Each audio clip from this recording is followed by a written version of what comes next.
నా ఉద్దేశంలో అందరు ముఖ్యమంత్రులను చూశాను. ఈయనకు ఒక విజన్ ఉన్నది.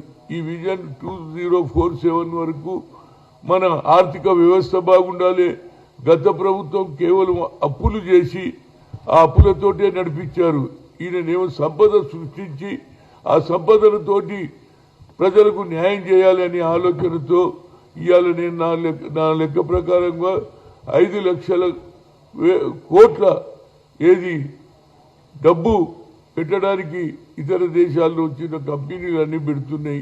నిజంగా కూడా ఇవాళ ఉస్మానియా యూనివర్సిటీలో చాలా మంది గతంలో ఉన్నటువంటి ముఖ్యమంత్రి ఒక్కసారి కూడా ఉస్మానియా యూనివర్సిటీకి రాలేదు.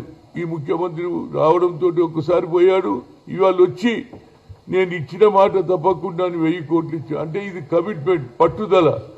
ఈ పట్టుదలతో పనిచేస్తున్నటువంటి ముఖ్యమంత్రికి నిజంగా నేను ఆయన 2 స్పీచ్లు విన్నా.